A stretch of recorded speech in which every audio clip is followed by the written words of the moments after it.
because the tube is such an instrument for education.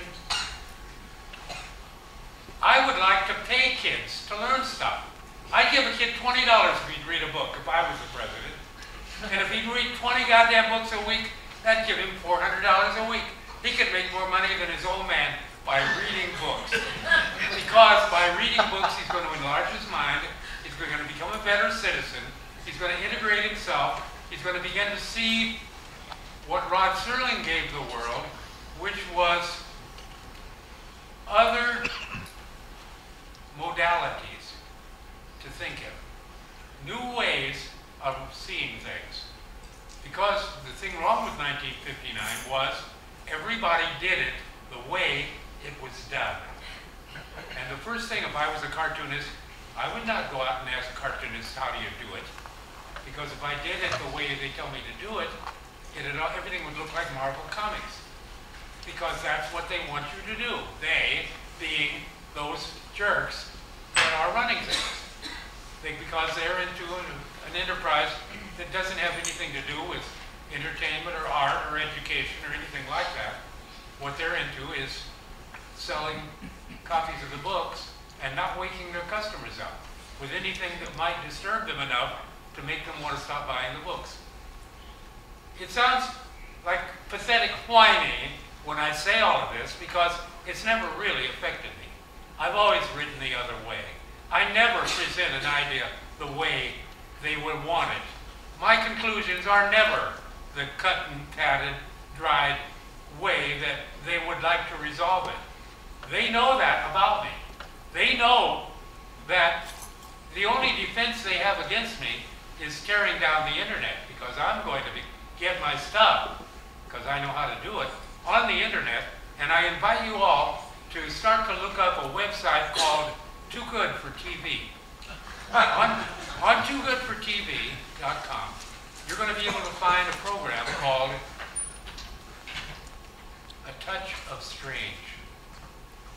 Because what Rod Serling was doing what he was trained to do, and what he was poetically gifted to do, which was to write realistically in the mode of the theater. But he was smart enough to realize that if he just added one touch of the imaginary to all that realism, so that if you would accept the realistic everything else, you might accept that little irrational note that he put in there, and therefore it would cause you to start to think in other categories. Instead of all the usual categories that you think in, you would start now to generate new categories. I have no doubt that one day we're going to have telepathic people. Right now they need a little instrument so they can talk to each other. There was no instrument. I picture a scene, it's a Twilight Zone. You're in New York City. On the street there's a guy, and he's shouting. And everybody's avoiding him because the guy must be drunk or a religious nut or something. Because he's saying, $80? Are you crazy? I'm not going to pay you no goddamn $80. I'll tear the damn thing up before I'll give it to you for $80. And you think, boy, I don't want any problems with that guy. But if you go to Los Angeles, walking down the street, you'll see another guy saying, well, you're going to pay me $80 or you can do without the goddamn thing. I have to make a living here. You think I get this stuff for free? My God Almighty. If they both had cell phones, that would not be a fantasy at all. Not at all. But if they didn't have cell phones, it becomes a Twilight Zone. If they didn't shout at each other, but they whispered.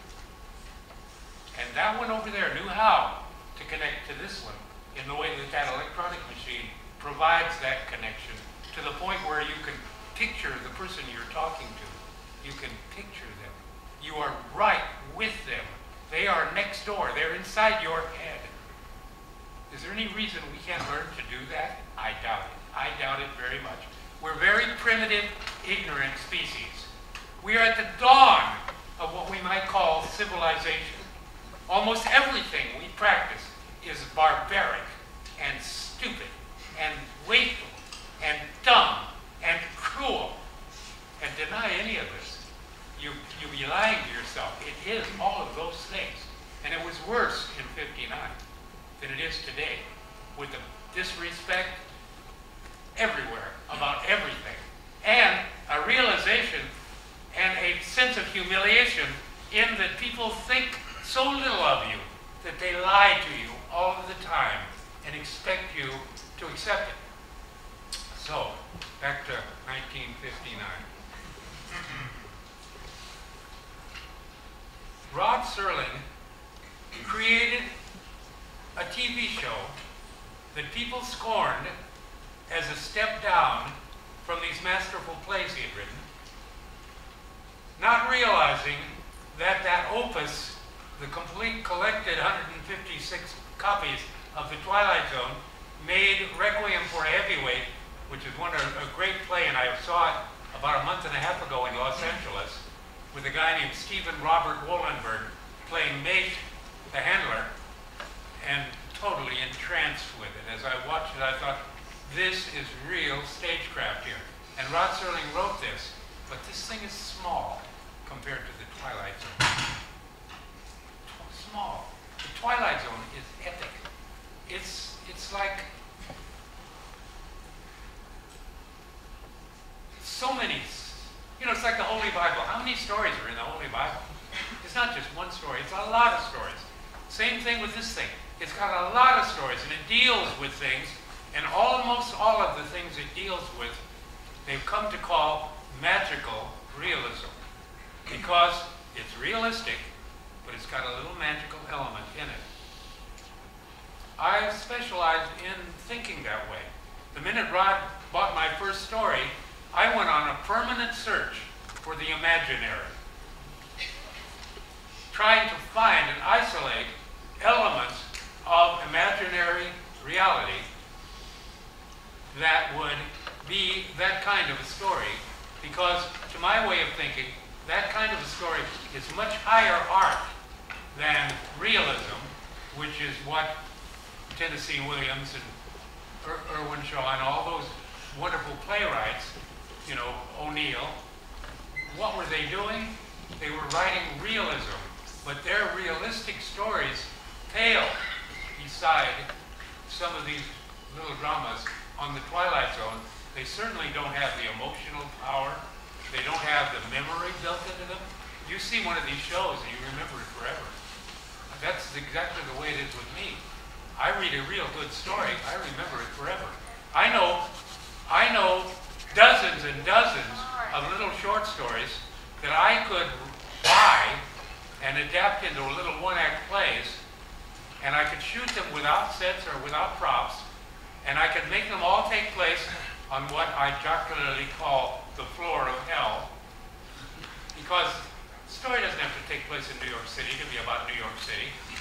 And a story can take place in a dungeon or on a skyscraper, and it doesn't change the damn story very much. As I come to understand story, and as I analyze Rod's contribution to the genre, that doesn't keep me from realizing in my heart of hearts that my hero is Ray Bradbury. Ray Bradbury invented something so damn great. And it's a damn shame that Rod had to defend himself against this. Claims that he was being influenced by other people. But the truth is, almost everything I wrote for Rod was a forgery of some Ray Bradbury thought. I know Ray Bradbury so well that I've got a story in work now called Sister Act. I'll tell you Sister Act. But before I do, I want to tell you this. I'm going to complete the story. I'm going to put Ray Bradbury's name on it. I'm going to send it off to a magazine. They're going to buy it. They're going to send Ray the check. Ray's going to get the check. He ain't going to know. When he gets the story and he reads it, he's not going to know he didn't write that story.